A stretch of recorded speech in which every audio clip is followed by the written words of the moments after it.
This JetAdvice dealer video will cover how to move a customer account from one dealer level to another. It's possible to create a customer account and forget to set the correct dealer level it should be under. It's also very easy to fix.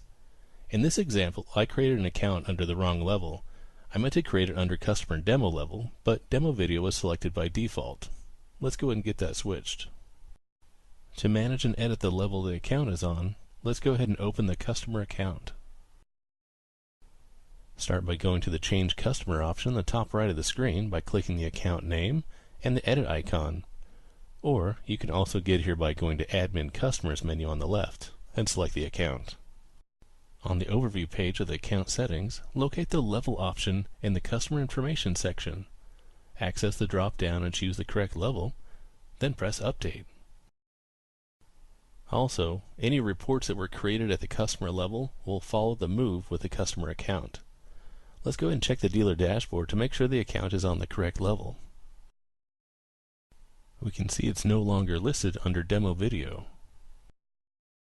And now it's showing under the correct dealer level under customer demo. Thanks for watching. You can see moving a customer account is quite simple. If you need any assistance, don't forget you can email support@support@euroform.com for any questions and assistance.